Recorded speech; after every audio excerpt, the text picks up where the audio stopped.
अस्सलाम वालेकुम। इस वीडियो के अंदर आप लोगों को मैं ये बताऊंगा कि पब्लिक और प्राइवेट कंपनी के बीच में क्या फ़र्क है। तो चलें शुरू करते हैं आज की वीडियो। सबसे पहला जो डिफरेंस है वो है मेंबरशिप का। भाई प्राइवेट कंपनी में मिनिमम 2 मेंबर्स और मैक्सिमम 50 होते हैं, जबकि पब्लिक कंपनी में मिनिमम 3 मेंबर्स और मैक्सिमम की कोई लिमिट नहीं होती। उसके बाद सेल ऑफ शेयर के हवाले से क्या डिफरेंस है। प्राइवेट कंपनी अपने जो शेयर हैं वो सेल नहीं कर सकती, लेकिन पब्लिक कंपनी बिल्कुल कर सकती है। उसके बाद परचेस ऑफ शेयर, यानी आप शेयर खरीद सकते हैं या नहीं कर सकते, उसके हवाले से प्राइवेट कंपनी नहीं कर सकती खरीद, लेकिन पब्लिक कंपनी शेयर खरीद कर सकती है। उसके बाद है transfer of share. Private company अपने शेयर्स को ट्रांसफ़र नहीं कर सकती, लेकिन पब्लिक हाँ जी वो कर सकती है। उसके बाद है मिनिमम सब्सक्रिप्शन। देखें जी, पब्लिक कंपनी को अपने मामलात चलाने के लिए मिनिमम एक किस्म की सब्सक्रिप्शन की रिक्वायरमेंट ज़रूरी होती है, लेकिन ये इस तरह की कोई रिस्ट्रिक्शन आपको प्राइवेट कंपनी में नहीं मिलती। सब्सक्रिप्शन है या नहीं, आप अपने मामलात शुरू कर सकते हैं। उसके बाद है स्टेचुरी मीटिंग। भाई प्राइवेट कंपनी में इसकी कोई ज़रूरत नहीं होती, लेकिन हाँ पब्लिक कंपनी में ये बहुत कंपलसरी होती है कि ये आप मीटिंग जो है ना इसको हेल्ड करें। उसके बाद टाइटल। भाई प्राइवेट कंपनी के साथ लफ्ज़ प्राइवेट लिखा होता है और पब्लिक कंपनी के साथ वर्ड पब्लिक लिखा होता है।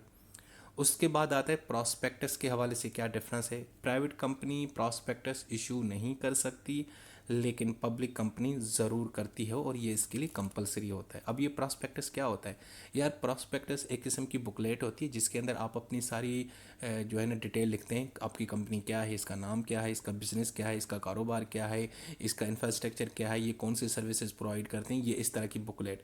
देखें आप अक्सर जब इंजीनियरिंग यूनिवर्सिटी में एडमिशन लेते हैं ना, जहाँ पे एक से ज़्यादा डिपार्टमेंट होते हैं, तो यूनिवर्सिटी अपना एक प्रॉस्पेक्टस इशू करती है जिसमें वो अपने डिपार्टमेंट के बारे में बताती है, अपनी फ़ीस स्ट्रक्चर के, अपनी फैकल्टी के बारे में, और हमारे पास ये काम है, हमारे पास ये लैब है, हमारे पास ये इंस्ट्रूमेंट है, हमारे पास ये डिपार्टमेंट है। उस चीज़ को हम बोलते हैं प्रॉस्पेक्टस। उसके बाद payment of tax. Private company अपने पूरे प्रॉफिट के ऊपर टैक्स पे करती है, जब पब्लिक कंपनी अपने इंडिविजुअल की इनकम के ऊपर टैक्स पे करती है। उसके बाद है अपॉइंटमेंट ऑफ डायरेक्टर। भाई प्राइवेट कंपनी में ये कोई कंपलसरी नहीं है, लेकिन पब्लिक कंपनी में ये बहुत कंपलसरी है। उसके बाद ओनरशिप। भाई प्राइवेट कंपनी की जो ओनरशिप है वो बड़ी लिमिटेड होती है। मखसूस किस्म के 10-12 लोग ही होते हैं जो प्राइवेट कंपनी को रन कर रहे होते हैं, और आमतौर पे वो या दोस्त होते हैं या फैमिली मेम्बर्स होते हैं। लेकिन पब्लिक कंपनी में इसकी जो ओनरशिप है वो अनलिमिटेड है भाईजान, कोई भी बंदा उसकी ओनरशिप हासिल कर सकता है। इसके अलावा प्राइवेट कंपनी जो है ना वो मनी जो है ना बारो कर सकती है इनकॉर्पोरेशन के बाद, लेकिन पब्लिक कंपनी इनकॉर्पोरेशन के बाद यानी रजिस्टर्ड होने के बाद भी पब पैसे जो है ना वो उधार या बारो नहीं कर सकती। इसके अलावा as loans of director, private company अपने डायरेक्टर्स को लोन दे सकती है, पब्लिक कंपनी ये नहीं कर सकती काम।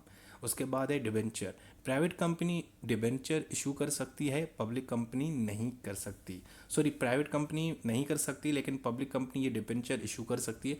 अब ये डिबेंचर क्या होते हैं भाई, ये एक किस्म का बॉन्ड होता है। आप क्या करते हो जब आपको पैसों की ज़रूरत होती है ना, तो आप एक डॉक्यूमेंट होता है जिसको हम बॉन्ड या डिबेंचर बोलते हैं, वो मार्केट में लोगों को कहते हैं कि भाई यार ये हमारा ना 10 लाख का लोन ले लो, ठीक है, मतलब ये बॉन्ड ले लो, और हम तुम्हें ना 2 साल के बाद इसके ऊपर इतना इंटरेस्ट देंगे। तो 10 लाख बंदा वो आपको देता भी है, उससे कंपनी को पैसे मिल जाते हैं, लेकिन 2 साल के बाद जब वो बॉन्ड मेच्योर हो जाता है तो कंपनी उसको 10 लाख भी वापस करती है, और उसके ऊपर जो उसका मुनाफा या रिटर्न या जो इंटरेस्ट होता है वो भी वापस करती है। तो उसको हम बोलते हैं डिबेंचर। इसके अलावा जनाब बिज़नेस। देखें जी, पब्लिक कंपनी को ना कारोबार शुरू करने के लिए एक सर्टिफिकेट चाहिए होता है, certificate of commencement of business, यानी बिज़नेस स्टार्ट करने का एक सर्टिफिकेट चाहिए। प्राइवेट कंपनी को इसकी कोई ज़रूरत नहीं होती, मतलब उसको सिर्फ सर्टिफिकेट ऑफ इनकॉर्पोरेशन भी मिल गया ना, तब से वो अपना काम शुरू कर सकती है। लेकिन भाईजान पब्लिक कंपनी को सर्टिफिकेट ऑफ इनकॉर्पोरेशन भी चाहिए होता है, उसके बाद certificate of commencement of business भी चाहिए होता है, उसके बाद ही वो अपना बिज़नेस स्टार्ट कर सकते हैं।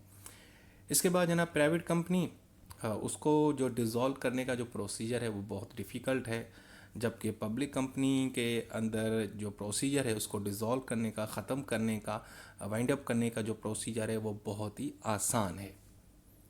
दोस्तों, ये थे कुछ अहम तरीन डिफरेंसेस प्राइवेट और पब्लिक कंपनी के अंदर। हालांकि और भी बहुत सारे हैं, लेकिन जो मैगजीन जो अहम किस्म के हैं वो यही डिफरेंसेस हैं। सो अगर आपने यही लिख दिया एग्ज़ाम के अंदर तो जनाब झूलेलाल आपका काम अच्छे से हो जाएगा और आप अच्छे नंबरों से ये आपका क्वेश्चन हो जाएगा। चलें जी, नेक्स्ट वीडियो तक इजाज़त दें। अल्लाह हाफिज़।